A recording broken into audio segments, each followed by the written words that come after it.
Welcome to Pondasi, podcast anak sana sini. Kali ini Sobat Pondasi ditemenin sama Sandrika.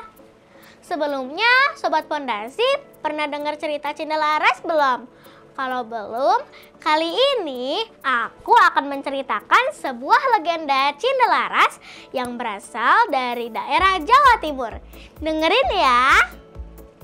Pada zaman dahulu di Pulau Jawa terdapat sebuah kerajaan yang makmur dan damai. Kerajaan tersebut dipimpin oleh seorang raja yang bernama Raja Putra. Seluruh rakyatnya hidup dengan bahagia, begitupun dengan rajanya. Apalagi saat ini sang permaisuri sedang mengandung anak pertama mereka. Sayangnya selir raja tidak suka dengan permaisuri. Ia ingin menggantikan permaisuri. Suatu hari, selir mendatangi seorang tabib. Ia berpura-pura sakit dan menyuruh tabib mengatakan kepada Raja Putra bahwa ia telah diracuni oleh permaisuri. Mendengar perkataan sang tabib, Raja Putra marah besar.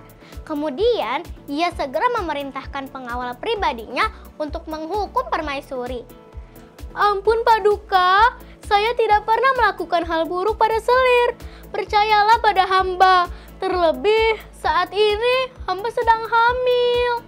Jangan hukum hamba, kata permaisuri sambil memohon bersujud kepada Raden Putra. Tak tinggal diam, kemudian sang selir terburu-buru memotong perkataan dan berkata, "Dia bohong Paduka.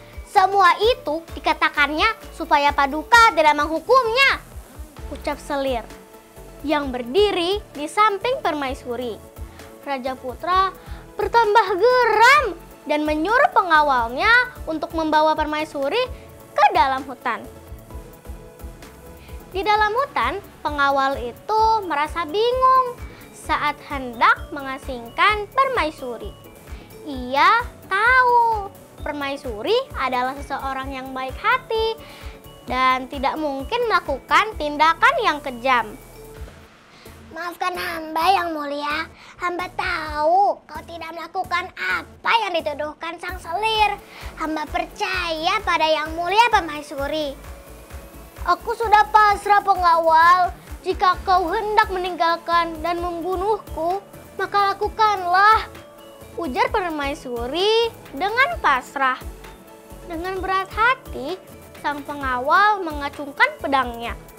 Namun, saat melihat sang permaisuri, pengawal jatuh bersimpuh. Maafkan hamba permaisuri, saya tidak bisa membunuhmu, kata pengawal. Akhirnya sang pengawal meninggalkan permaisuri di hutan. Kemudian ia membunuh seekor rusa untuk diambil jantungnya. Sang pengawal membawa jantung rusa ke istana dan mengaku jika itu jantung permaisuri sebagai bukti jika permaisuri sudah tiada. Waktu semakin berlalu, perut sang permaisuri semakin besar. Dia pun akhirnya melahirkan dalam sebuah pondok sederhana yang dibangun pengawal untuknya. Seorang bayi laki-laki yang diberi nama Cindelaras. Permaisuri sangat menyayanginya.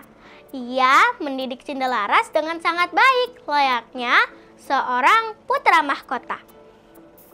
Suatu ketika, Cindelaras yang sedang berburu di hutan, tidak sengaja ia menemukan telur yang dijatuhkan oleh burung elang. Cindelaras pun mengambil dan merawat telur tersebut hingga menetas.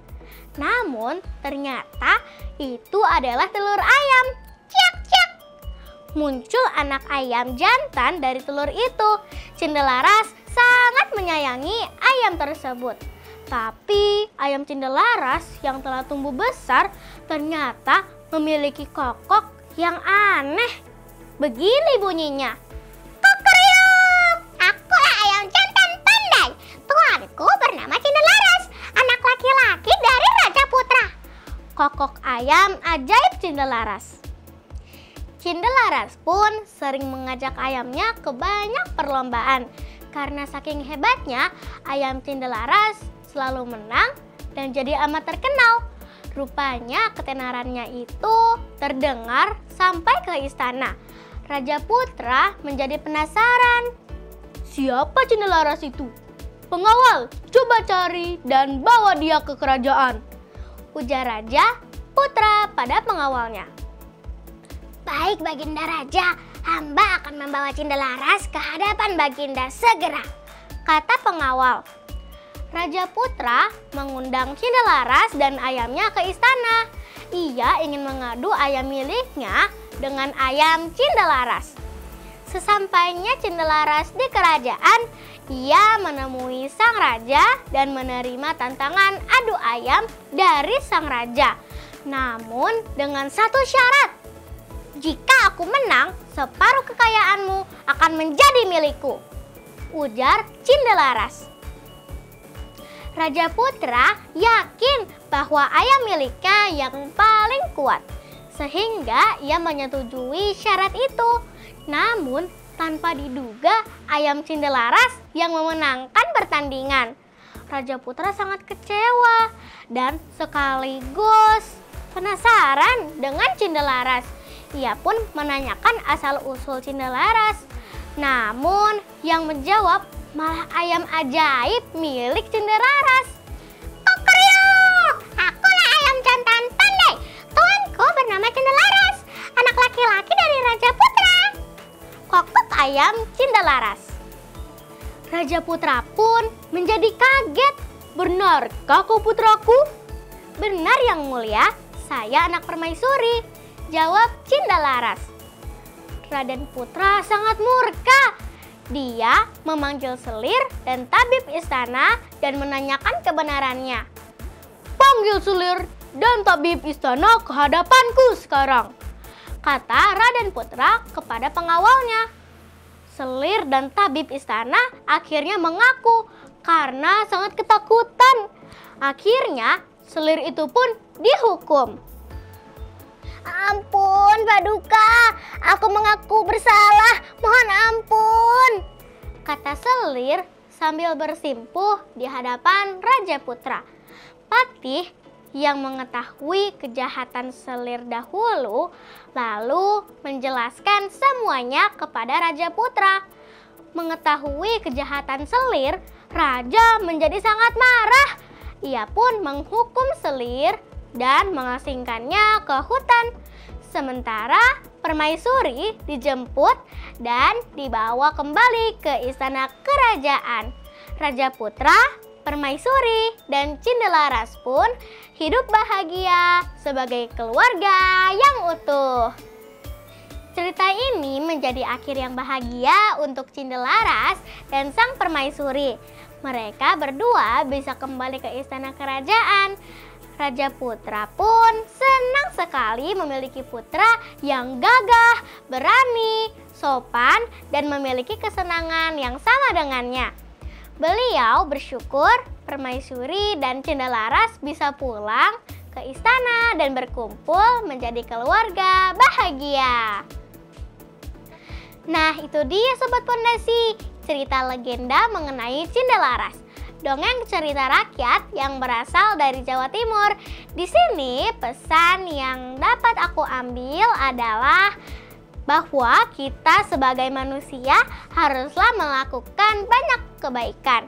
Karena apa yang kita lakukan sekarang nantinya pasti akan ada balasannya. Jadi mulai sekarang perbanyak berbuat kebaikan ya Sobat Pondasi. Kali ini cerita kita agak pendek ya. Karena kakak kameramen lagi buru-buru nih mau ke bengkel mobil, soalnya mesin mobilnya bermasalah. Makanya aku saranin pakai Pertamax Turbo. Karena Pertamax Turbo dilengkapi dengan teknologi Pertatek sehingga membersihkan mesin dan memastikan mesin bebas karat. Juga terdapat ron tertinggi 98 yang memenuhi kebutuhan kendaraan bermesin bensin dengan teknologi tinggi. Nah, buat yang sayang dengan mesin mobilnya, yuk pakai Pertamax Turbo ya. Pertamina energizing you.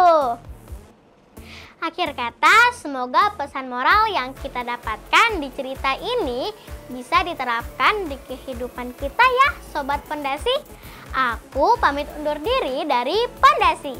Jangan lupa nonton Pondasi episode selanjutnya. Dadah!